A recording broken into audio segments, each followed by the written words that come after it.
ඉතින් අද සිකුරාදා දවසේ රාමදාන් මාසේ පැය 3ක් වැඩ කරලා පොඩක් කලින් ගෙදර එන ගමන් ඉන්නේ. ඉතින් මම හිතුවා පොඩ්ඩක් එදා නවත්තපු තැනින් අපේ ඩිස්කෂන් එක ආයෙ පොඩ්ඩක් පටන් ගන්න. ඉතින් කලින් වීඩියෝ එක බලන්න බැරි වෙච්ච කෙනෙක් ඉන්නවා නම් කමෙන්ට් සෙක්ෂන් එකේ link එක දාලා තියෙනවා. ඔයාලට පුළුවන් මේ වීඩියෝ එක බලලා ඉන්න. ඉතින් ඒක බලලා ආවොත් අද ඩිස්කෂන් එකට පොඩි ෆ්ලෝ එකක් තියෙයි. ඉතින් අපි එදා නැවැත්තුවා අපි කතා කරා කොහොමද ෆයිනෑන්ෂල් ෆ්‍රීඩම් එක හදාගන්නේ, මොකක්ද ඔයාලට කරන්න ඕන කියලා. ඉතින් එතනදී පොඩ්ඩක් highlight වෙච්ච දෙයක් තිබුණා.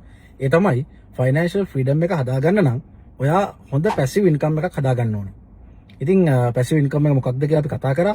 ඉතින් මේ පැසිව් ඉන්කම් එකක් හදාගන්න නම් ඔයාලට කරන්න පුළුවන් දේවල් ටිකක්, ලංකාවේ තියෙන සෝසස් ටිකක් අපි අද කතා කරමු. ඉතින් ලංකාවේ ඔයා මම අපි දෙන්නම ගොඩක් වෙලාවට කරන්නේ අපිට හම්බෙන වැටුප අපි අපේ වේදන් ටික පියවගෙන ඊට පස්සේ ඉතුරු වෙන කීයක් හරි මොකක් හරි දෙයක ඉතුරු කරනවා. ගොඩක් වෙලාවට ඔක තියෙන්නේ අපේ බැංකු පොතේ සේවින් account එකේ. ඉතින් මේ සේවින් account එකේ අපි සල්ලි ටික තියාන ගියාට ඔයාගේ මුදල් මැවීමක් වෙන්නේ නැහැ. ඉතින් ඒ තුලින් ඔයාට ඒක පැසිව් ඉන්කම් එකක් ජෙනරේට් කරන ඇසෙට් එකක් වත්කමක් විදිහට ගොඩනගා ගන්න ලොකු හැකියාවක් නැහැ. ඉතින් ඒ නිසා ගොඩක් තාර්කික ආයෝජකයන් මේ සේවින් account එකේ සල්ලි තියාගෙන ඉන්නේ නැතුව එතනින් එහාට සල්ලි ටික අරගෙන හොඳ ආයෝජන අවස්ථාවලට යොමු වෙලා තියෙනවා. ඉතින් ඔයාට පුළුවන් ලංකාවේ දැනට තියෙන මේ වගේ ආයෝජන අවස්ථා සලකා බලන්න. උදාහරණයක් විදිහට ඔයාගේ සල්ලි ටික ඔයාගේ සේවින් account එකේ තියෙන වෙනුවට ඔයාට පුළුවන් 110ක වගේ ඉන්ට්‍රස්ට් එකක් දෙන ෆික්ස් ඩිපොසිට් එකක් ආයෝජනය කරන්න. ඉතින් ෆික්ස් ඩිපොසිට් එක ආයෝජනය කරාට පස්සේ ඒකට ඉන්ට්‍රස්ට් එකක් එකතු වෙලා ඒකේ ලොකු මුදලක් නැවෙන හැටි ඔයාට කැල්ක් කරලා හදලා බලා ගන්න පුළුවන්. ඉතින් අපි මේක ගැන වෙන වීඩියෝ එකක් කරමු. ඒත් එක්කම තවත් තියෙන හොඳ ඔප්ෂන් එකක් තමයි ලෝකෙම පිළිගත් ඔප්ෂන් එකක් තමයි මේ කොටස් වෙළඳපොළ කියලා කියන්නේ. ඉතින් ඔයාට පුළුවන් කොටස් වෙළඳපොළේ ආයෝජනය කරන්න පටන් ගන්න. ඉතින් ඒක පොඩ්ඩක් දැනුමක් ඇතුව ටිකක් බොහොම සූක්ෂමව කරන්න ඕන වැඩක්.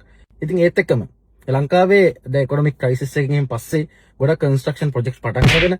ඉතින් යනවා රියල් එස්ටේට් ඉන්වෙස්ට්මන්ට්ස්. ඉතින් ඔයාට සල්ලි තියෙනවා නම් රියල් එස්ටේට් ඉන්වෙස්ට්මන්ට් එකක එකතු වෙන්න. එයාලගේ තියෙනවා ඔෆ් ප්ලෑන් ප්‍රොජෙක්ට්, ඊට පස්සේ ඔල්රෙඩි කම්ප්ලීටඩ් ප්‍රොජෙක්ට්ස්, මේ වගේ ගොඩක් දේවල් තියෙනවා. ඉතින් ඔයාට ඒ වගේ දෙයක් එකතු වෙන්න පුළුවන්. ඒත් එක්කම හොඳ ඉන්ෂුරන්ස් ෆන්ඩ් එකකට වගේ සල්ලි බැර කරන්න පුළුවන්. මොකද ඔයා ඉන්ෂුරන්ස් ෆන්ඩ් එකක ආයෝජනය කරලා පටන් ගත්තොත් ඔයාට ඒ හරහා කාලයක් යනකොට හොඳ රිටර්න් එකක් ගන්න අවස්ථාව තියෙනවා. ඉතින් එතනින් එහාට ගියාට පස්සේ ඔයාට යම්කිසි ව්‍යාපාර දැනුමක් තියෙනවා නම් ඔයාට පුළුවන් පුංචියට පොඩි ව්‍යාපාරයක් පටන් ගන්න. ටික කාලයක් යනකොට ඔයාට මේ ව්‍යාපාරය දියුණු කරගෙන එතනින් ඔයාට පැසිව් ඉන්කම් එකක් හදාගැනීමේ හැකියාව තියෙනවා. ඒත් එක්කම අද ලෝකේ තාක්ෂණ දියුණුවමත් එක්ක මේ සෝෂල් මීඩියා වගේ දේවල් භාවිත වෙනකොට ඔයාට පුළුවන් නම් YouTube channel එකක් හරි එහෙම නැත්නම් සෝෂල් මීඩියා accounts ටිකක් හදාගෙන ඒ තුලින් හොඳ content එකක් create කරන්න. ඒ තුලින් ඔයාට පුළුවන් වෙයි යම්කිසි පැසිව් ඉන්කම් සෝස් එකක් හදාගන්න.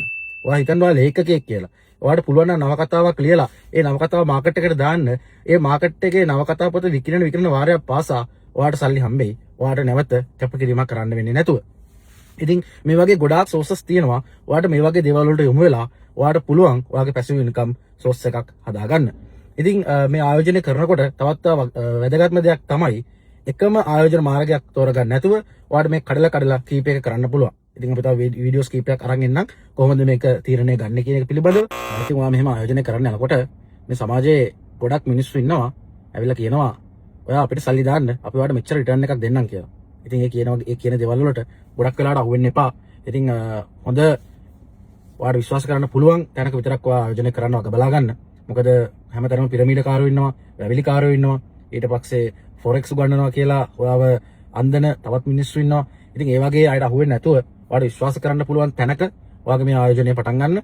ඉතින් ඒ ආයෝජනය ටිකෙන් ටික කරගෙන යන්න. ඊට පස්සේ අවුරුදු කීපයක් යනකොට ඔයාලට මේක හොඳට තේරෙයි. ඊට පස්සේ ඒ තුලින් ඔයාලට හොඳ ඇසෙට් එකක්, හොඳ වත්කමක් ගොඩනගා ගන්න පුළුවන් වෙයි. එහෙනම් ගිහින් එන්න. ඉතින් ඔයගොල්ලෝ හිතන්න ඔයා තව අවුරුදු කීයකින්ද තමන්ගේ ඒ පැසිව් ඉන්කම් එක ගොඩනගා ගන්නෙ? ඔයාගේ මොකද ටාගට් එක? ඔයා මොන වගේ ආයෝජන අවස්ථාද තෝරගන්නේ? ඒ කියන ඩිසිෂන් එක ඔයා ගන්න. ඉතින් ඔයාගේ වැටුප මත මේ යැපෙන්නේ නැතුව ඔයාගේ ජීවිතයේ මූල්‍යමය සාර්ථකත්වයක් එක්ක ගත කරන්න මේක වඩා පිටු වහලක් වෙයි.